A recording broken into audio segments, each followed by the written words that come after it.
네, 오늘은 사도행전 9번째 시간입니다. 하나님의 큰 그림이라는 제목으로 말씀을 나누도록 하겠습니다.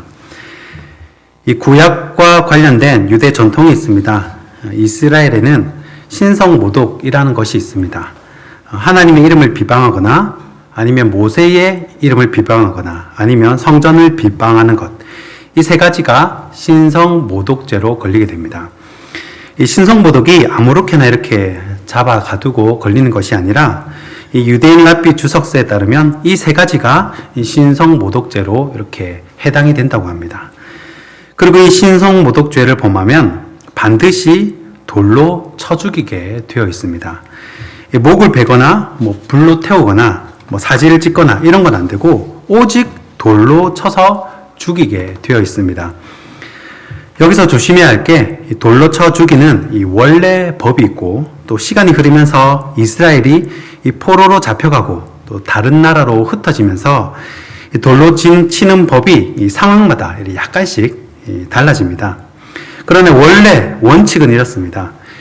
이 돌로 쳐 죽일 때 어떻게 하냐면, 자, 이 사람이 신성모독을 범했습니다 라고 한 사람이 이야기를 합니다. 그러면 이 한 사람의 증인만으로는 안 돼요. 그래서 또 다른 사람이 맞습니다, 저도 그 얘기를 들었습니다 라고 하면 이제 재판을 열게 됩니다. 자, 그러면 재판에서 이제 사형, 이 사람 죽여도 된다 그러면 반드시 이 사람을 성 밖으로 끌고 가게 되어 있습니다. 왜냐하면 예루살렘 성 안에서는 사람을 돌로 쳐서 죽일 수가 없습니다. 이 거룩한 성이기 때문에 그 안에서는 돌로 쳐 죽일 수가 없어요. 그래서 그 사람을 밖으로 끌고 갑니다. 그리고 신성모독한 사람이 자기가 묻힐 곳의 땅을 직접 파괴한다는 겁니다. 자, 거의 한 2m 정도를 판다고 해요. 그러니까 이 신성모독을 했다고 그 사람한테 이제 감정적으로 바로 그 자리에서 돌을 던지는 것이 아닙니다. 한 2-3시간 동안 이렇게 계속 땅을 팝니다. 땅을 파고 그러고 나서 그 죄인의 옷을 벗기는 겁니다. 그리고 증인들도 옷을 벗어요. 그래서 증인들이 다시 한번 사람들에게 말합니다. 이 사람이 이런 죄를 범했습니다. 제가 증인입니다. 그러면 그 다른 2-3 사람들도 똑같이 네, 맞습니다, 저도 들었습니다, 저도 봤습니다, 이 사람이 신성모독을 했습니다 라고 이제 같이 증인을 하는 거죠. 그러면 이제 그 죄인을 이제 묶습니다. 꽁꽁 묶어요. 그리고 그 파놓은 그 구덩이 바로 앞에 딱 서게 한다는 겁니다. 이 구덩이를 등지고요, 바로 앞에 딱 서게 한다는 거예요. 그리고 나서 이제 증인이 먼저 돌을 던지는데, 문헌에 따르면 이 돌의 크기가 이런 이 주먹만한 돌, 이런 조약돌 이런 걸 던지는 게 아니에요. 제일 처음 던지는 돌은 거의 맷돌만 한답니다. 이런 큰 돌을 던진다고 해요. 그래서 이런 큰 돌을 증인이 들어가지고 이제 죄인의 가슴을 향해서 이렇게 이제 세게 힘을 다시 이렇게 던지는 거죠. 그러면 그 큰 돌을 이렇게 딱 맞으면 묶인 사람은 바로 이제 구덩이로 뒤로 퍽 빠지게 됩니다. 그래서 대부분의 사람은 그 돌을 맞고 구덩이에 떨어지면서 이 목이 부러져 죽는다고 합니다. 아니면 겨우 이제 숨이 붙어 있는 거죠. 자, 그러면 나머지 사람들이 돌을 들고 왔고 이렇게 숨이 간당간당한 사람에게 이제 돌을 던지는데 어떻게 던지냐면 이제 위에서 아래로 던지는 거예요. 위에서 찍듯이 던지는 겁니다. 그러니까 우리는 보통 이제 야구공 던지듯이 이제 옆에서 이렇게 탁 던진다고 생각을 하잖아요. 근데 그럼 이제 피하면 되지 않습니까? 그게 아니라 이 구덩이 아래 떨어진 사람을 향해서 위에서 아래로 내리 찍듯이 돌을 던진다는 겁니다. 그래서 언제까지 던지겠습니까? 그 땅이 평평해질 때까지 계속 던진다는 거예요. 왜 그렇습니까? 이 사람은 죄인이기 때문에 무덤을 만들어주면 안 됩니다. 시체도 더러운데 이 사람은 더더욱이 신성모독한 죄인이잖아요. 그러니까 절대 만지면 안 돼요. 만지면 안 되기 때문에 그냥 그 자체를 무덤으로 만들어버리는 겁니다. 땅이 평평해질 때까지 그래서 돌을 계속 던지는 것이죠. 그래서 이스라엘에 가면 예루살렘에 들어가는 길 곳곳에 그런 무덤이 많이 있다고 합니다. 그래서 유대인들이 이 3대 절기를 지키기 위해서 이 예루살렘으로 이제 들어갈 때 이 조심해야 할 것이 무엇이냐면 이 내가 밟은 땅이 부정한 무덤이 아닌지 그거를 항상 조심해야 되는 거예요. 밟으면 안 되니까 부정한 땅을. 그런데 구분이 잘 안 될 때도 있지 않습니까? 오래 지나면. 그래서 하는 전통이 뭐냐면 이 3대 절기 한 달 전부터 이 제사장들이 파견이 되어서 여기는 무덤입니다 하고 회치를 하는 겁니다. 회치란 무덤 그 부분을 보면 이제 무덤인 줄 알고 사람들이 피해 간다는 겁니다. 이게 바로 예수님이 말씀하시는 이 회치란 무덤 이렇게 말하지 않습니까? 이 말이 여기서 유래가 됐다는 겁니다. 아무튼 이것이 돌을 맞아 죽는 원래의 그 원형입니다. 자, 그러면 예수님 때와 사도 바울 때는 이스라엘이 독립국가였습니까? 아니면 식민지였습니까? 식민지였죠. 로마의 속국이었습니다. 자, 그렇기 때문에 이스라엘에 무엇이 없었냐면 이 재판 권한이 없었습니다. 어느 나라가 속국한테 재판 권한을 줄 나라가 어디 있겠습니까? 만약에 한다면 다 불법이에요. 다 그 암암리의 불법인 겁니다. 그런데 이 로마가 썼던 정책 중 하나가 뭐냐면 이 재판의 권한은 로마가 가집니다. 그러나 이 각각의 나라들 중에 이 로마에 의해서 인증된 문화가 있어요. 로마에 의해서 인정되는 종교나 문화에 대해서는 그 나라 사람들이 재판할 수 있는 그런 권한을 줬습니다. 특별히 이스라엘에 대해서는 로마가 유대교에 대해서 잘 모르잖아요. 그러니까 너희 관습에 대해서 처리할 때는 너희가 알아서 재판을 해라 라고 그렇게 위임을 해줬습니다. 그래서 로마가 재판 권한을 누구한테 줬냐면 사실 이 재판 권한은 아무한테 줄 수 있는 것이 아니잖아요.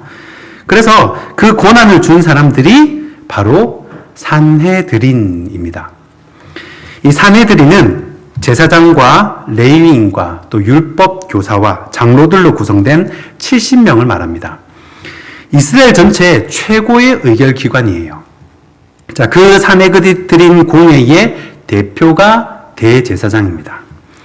자, 그 대제사장이 집권하고 있는 산헤드린만 재판을 할 수가 있는 겁니다. 그런데 아무 재판이나 다 할 수 있는 것이 아니고 오직 유대교에 관한 재판만 할 수가 있어요.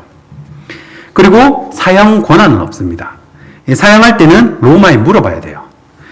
그러니까 그냥 죽이면 그건 다 불법인 겁니다. 그냥 돌로 쳐 죽이면 다 불법인 거예요. 아무튼 산헤드린에도 법이 있는데 자, 신성 모독이나 아니면 다른 죄를 지으면 대부분이 출교입니다. 이 출교에는 세 가지가 있는데 이 교회 정문으로 못 들어오게 하고 이제 후문으로 들어오게 하는 것. 가장 약한 처벌이죠. 그리고 두 번째는 사람을 만나지 못하게 하는 겁니다. 그리고 마지막 세 번째는 이 사회에서 추방을 하는 거예요.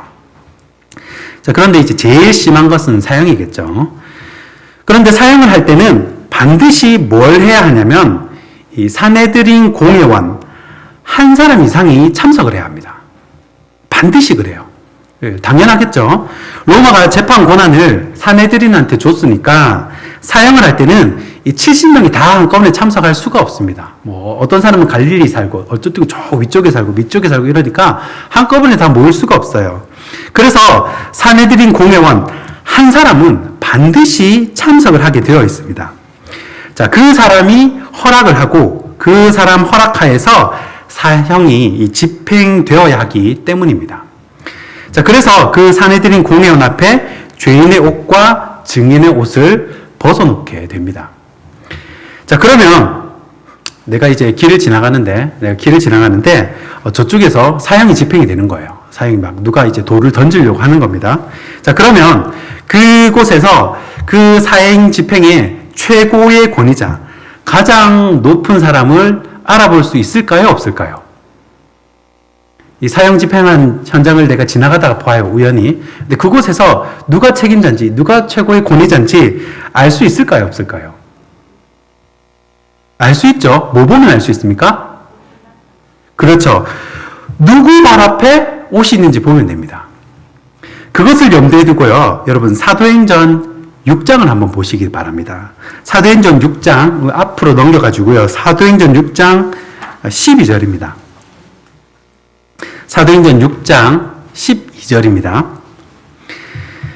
자, 사도행전 6장 12절에 보시면요, 백성과 장로와 서기관들을 충동시켜 와서 잡아가지고 공회에 이르러 그러죠. 여기서 공회는 산헤드린 공회를 말합니다. 자, 13절입니다. 거짓 증인들을 세우니 이르되 이 사람이 이 거룩한 곳과, 자, 이 거룩한 성전이죠. 그리고 율법을 거슬러 말하기를 마지 아니하는도다. 자, 신성모독까지 두 가지가 걸린 겁니다. 지금 제목이 두 가지예요. 14절에 그의 말에 이 나사렛 예수가 이곳을 헐고, 자, 성전을 헌다는 거죠. 또 모세가 우리에게 전하여 준 규례를 고치겠다 함을 우리가 들었노라 하거늘, 자, 모세의 비방도 들어갑니다. 그러니까 이 거짓 증인을 세운 거예요. 거짓 증인을. 자, 15절입니다. 자, 공회 중에 앉은 사람들이 다 스데반을 주목하여 보니 그 얼굴이 천사의 얼굴과 같더라. 자, 그리고 스데반이 마지막 변론을 합니다.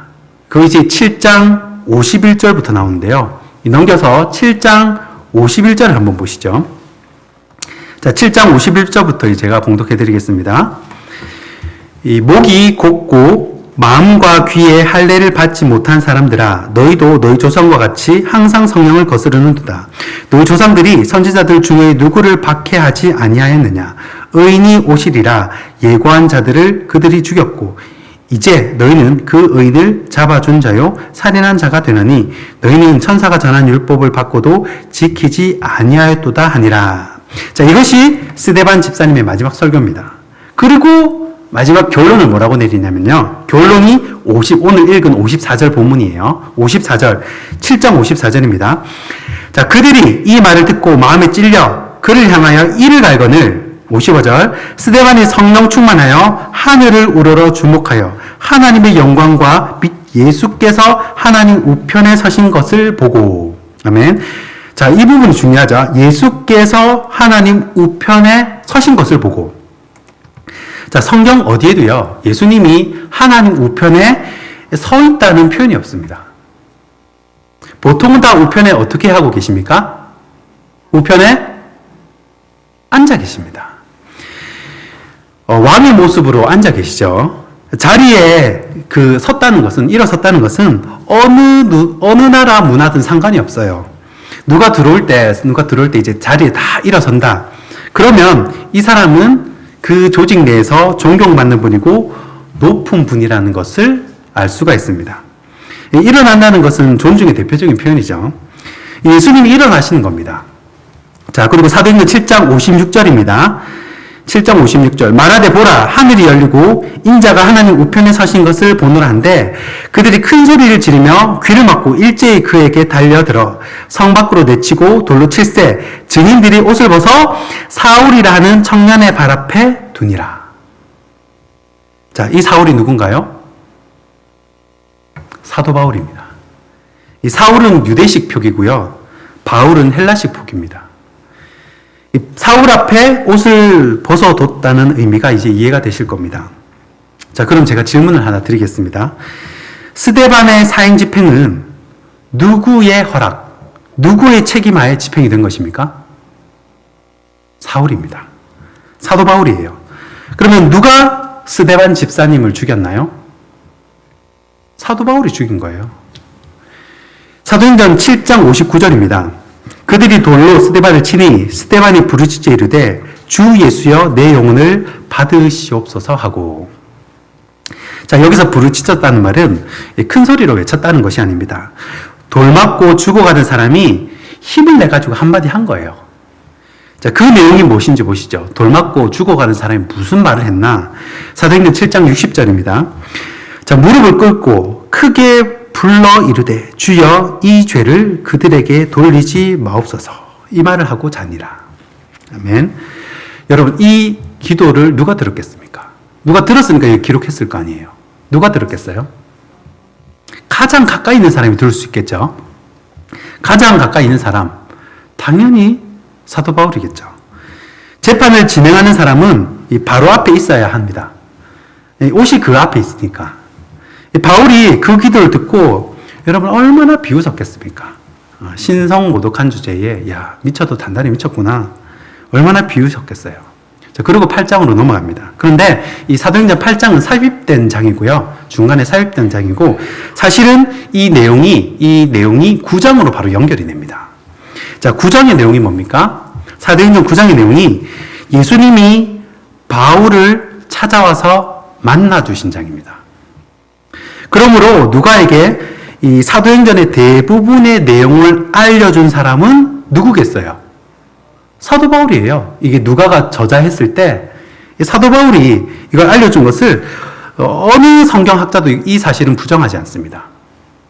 왜냐하면 누가는 본인이 직접 그랬잖아요. 내가 직접 본 게 아니라 전해 들었다 그랬잖아요. 누가가.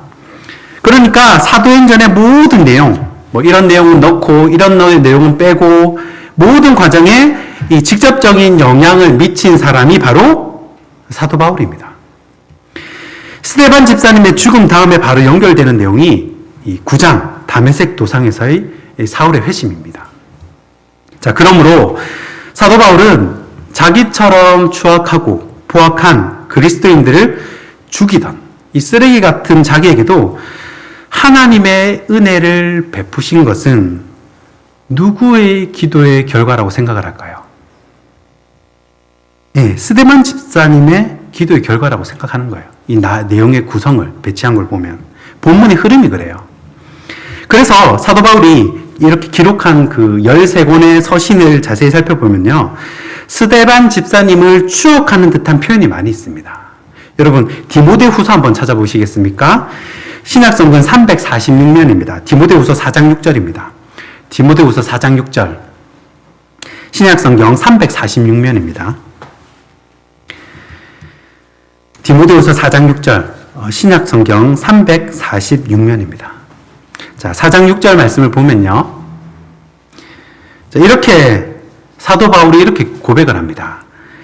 자, 6절에 전제와 같이 내가 벌써 부어지고 나의 떠날 시각이 가까웠도다. 나는 선한 싸움을 싸우고 나의 달려갈 길을 마치고 믿음을 지켰으니 이제후로는 나를 위하여 의의 면류관이 예비되었으므로. 아멘. 자, 디모데후서는요, 사도 바울이 유언처럼 쓴 서신입니다. 마지막으로 쓴 서신. 그리고 재미있는 말을 해요. 8절에 뭐라고 얘기하냐면 이제후로는 나를 위하여 의의 면류관이 예비되었다고 합니다. 여러분, 면류관이 중요한데 이 면류관이 헬라어로 스테파노스입니다. 스테파노스. 스데반의 이름의 뜻이 면류관이에요. 원래 면류관을 뜻하는 다른 단어가 있습니다. 이 동일 언어가 아니야. 원래 다른 단어가 있는데 일부러 사도 바울이 스테파노스라는 단어를 쓴 거예요. 하나님, 이제 나 다 달려왔습니다. 이제 스테파노스 만납니다. 그 말입니다. 디모데후서 4장 16절입니다. 디모데후서 4장 16절. 내가 처음 변명할 때에 나와 함께한 자가 하나도 없고 다 나를 버렸으나 그들에게 허물을 돌리지 않기를 원하노라. 아멘. 누구의 기도와 비슷한가요? 네, 물론 예수님이 먼저 이 기도를 하셨는데 스데반이 마지막에 이렇게 기도한 거예요. 그러니까 사도 바울의 열세 서신을 보면 이 스데반을 추억하는 듯한 표현이 굉장히 많습니다. 스데반 죽인 사람이 사도 바울이에요. 이 바울을 알았습니다. 어떻게 나 같은 이 쓰레기 같은 사람이 어떻게 이 하나님의 큰 은혜를 받았는가. 물론 하나님 은혜죠.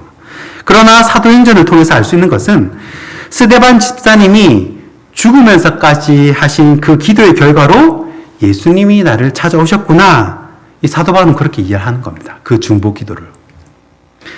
그래서 제가 오늘 새벽 예배 때에 하나님께서 복음을 널리 전파하기 위해서 이 사도 바울을 세우면서 큰 그림을 그리시면서 미리 이렇게 포석을 두신다고 말씀을 했습니다. 포석을 두신다고 이렇게 얘기를 했는데 바로 이 사도 바울이라는 큰 종을 만드시기 위해서 미리 포석을 깔아두시는데 하나가 안디옥 교회고 다른 하나가 바로 스데반 집사님의 죽음입니다.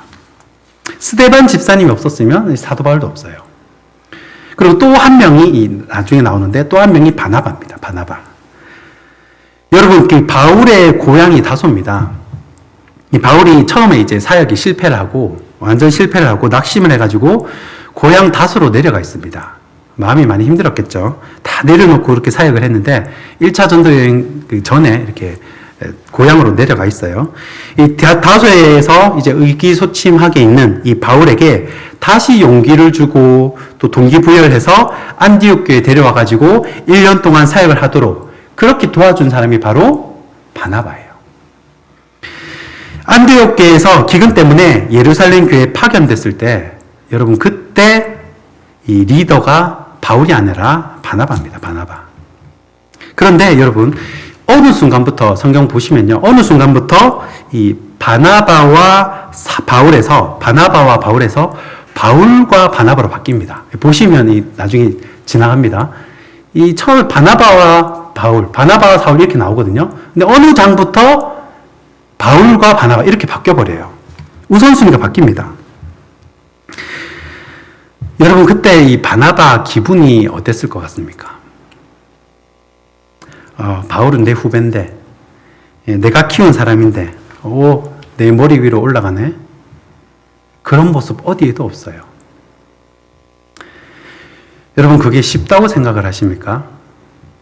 절대 쉽지 않습니다. 사역자들 사이에 있는 그 시기들이 있어요. 질투. 제가 압니다. 하나님이 그렇게 바울을 품을 수 있는 그 그릇이 되는 사람들만 이 보석을 미리 깔아둔 겁니다. 여러분이 만약에 바울이라면 천국에서 예수님 말고 가장 보고 싶은 사람이 누구겠습니까? 스데반이겠죠. 제가 우리 부산 신성교회 부임하기 전에 있었던 일입니다.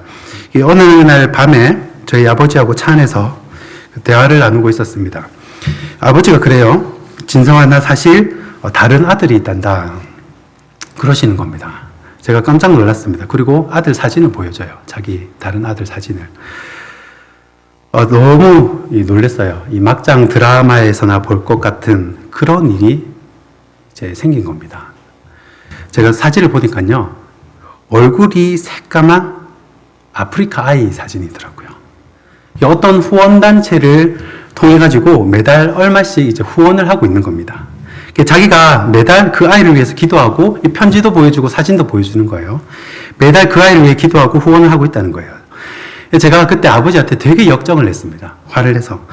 아니, 아버지는 치아하실 돈도 없다면서 맨날 이 아프다는 소리만 하고 왜 그런 쓸데없는 짓을 하냐고 당장 끄더라고요.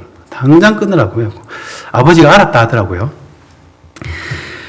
그리고 시간이 지나서 지난달에 아버지가 그러시더라고요. 나 아들 2명 고등학교 졸업시켰다는 겁니다. 이게 무슨 말인가 보니까 그 아프리카 아이들 2명을 이제 고등학교 졸업할 때까지 이 공부를 잘 마치도록 그렇게 후원을 했다는 거예요. 제가 얼마씩 했냐 물어보니까 5만 원 했대요. 그리고 한 명은 3만 원 했다는 겁니다.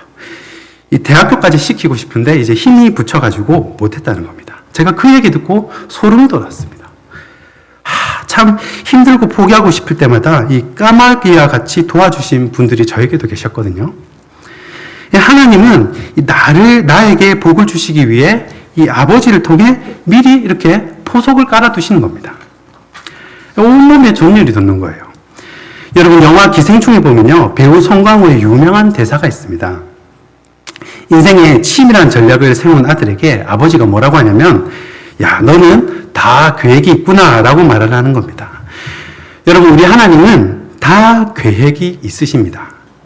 저와 여러분을 향한 한치의 오차도 없이 이 스데반과 바나바와 안디옥 교회를 통해서 이 사도 바울을 만들어 가신 것처럼 저와 여러분도 동일하게 하나님께서 오늘도 귀하게 빚어 가시는 줄 믿으시기 바랍니다. 기도하겠습니다.